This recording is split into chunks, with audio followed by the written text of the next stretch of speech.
नमस्कार। चलिए आज समझते हैं कि कैसे छोटे छोटे साधारण वाक्यों को जोड़कर हम एक दमदार कंपाउंड सेंटेंस बना सकते हैं। इससे ना अंग्रेजी बोलने और लिखने का अंदाज ही बदल जाता है, एकदम फ्लुएंट और प्रभावशाली लगता है। स्क्रीन पर देखिए, दो अलग अलग वाक्य हैं। उसने अच्छी पढ़ाई की और वह परीक्षा में पास हो गई। ठीक है, बात समझ आ रही है। लेकिन जब हम इन्हें जोड़ते हैं, उसने अच्छी पढ़ाई की इसलिए वह परीक्षा में पास हो गई, तो देखिए ये सुनने में कितना ज्यादा नेचुरल और कनेक्टेड लगता है। बस यही है कंपाउंड सेंटेंसेस का जादू। तो सवाल ये है कि ये कंपाउंड सेंटेंसेस आखिर बनते कैसे हैं? इन्हें बनाने के लिए हमें कुछ जरूरी चीजों को समझना होगा, जिन्हें हम कहते हैं इसके कोर बिल्डिंग ब्लॉक्स। चलिए एक एक करके इन्हें समझते हैं। सबसे पहली और सबसे जरूरी चीज है इंडिपेंडेंट क्लॉज। अब ये क्या होता है? इससे आप एक पूरा विचार या एक पूरी बात समझ लीजिए। मतलब एक ऐसा वाक्य जिसमें सब्जेक्ट और वर्ब दोनों हों और जो अकेले खड़े होकर भी अपना पूरा मतलब समझा सके। जैसे कि I was tired, मैं थका हुआ था। ये अपने आप में एक पूरी बात है। और दूसरा I went home, मैं घर चला गया। ये भी अपने आप में एक पूरी बात है। तो ये दोनों ही इंडिपेंडेंट क्लॉजेस हुए। अच्छा, तो फिर कंपाउंड सेंटेंस क्या है? बहुत आसान है।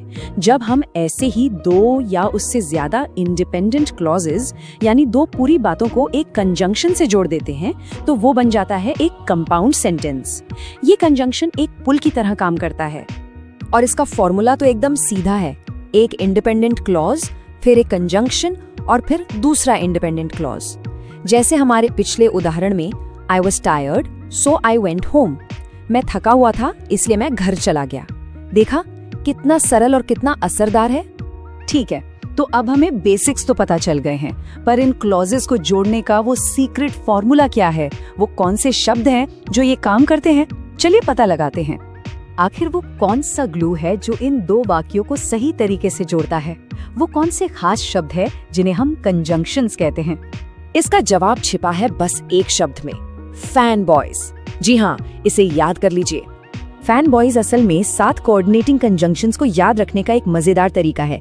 F से फॉर, A से एंड, N से नॉर, B से बट, O से और, Y से येट और S से सो। बस यही वो 7 कनेक्टर हैं जिनकी हमें जरूरत पड़ने वाली है।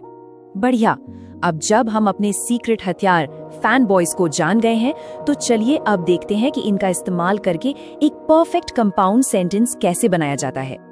इसका स्ट्रक्चर हमेशा एक जैसा ही रहेगा। पहला क्लॉज, उसके बाद एक कॉमा, फिर फैन बॉयज में से कोई एक कंजंक्शन और फिर दूसरा क्लॉज।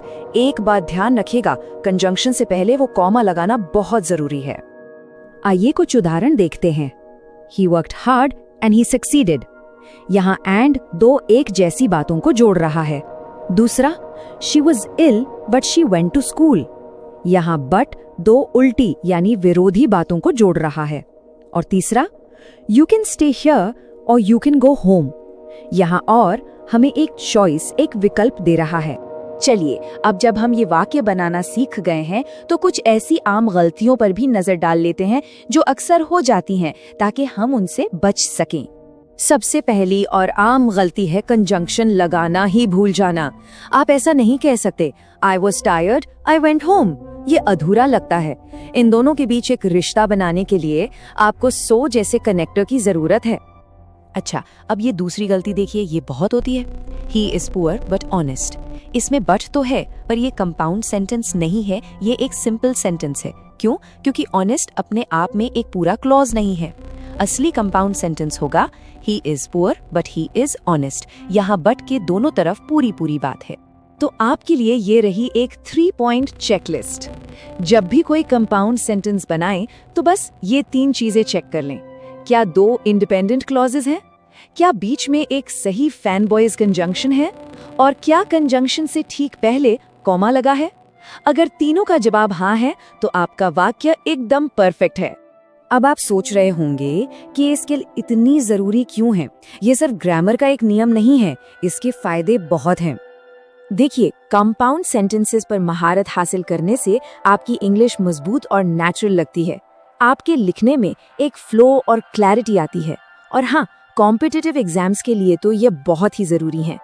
कुल मिलाकर आपकी स्पोकन और रिटन इंग्लिश दोनों ही बेहतर होती हैं। जैसा कि कहा गया है, कंपाउंड सेंटेंसेस आपके लेखन को छोटे छोटे वाक्यों की एक लिस्ट से बदलकर एक बेहतर और बहती हुई कहानी में बदल देते हैं। तो अब सवाल ये है कि आज आप अपने दिमाग में चल रहे किन दो विचारों को एक साथ जोड़ने वाले हैं।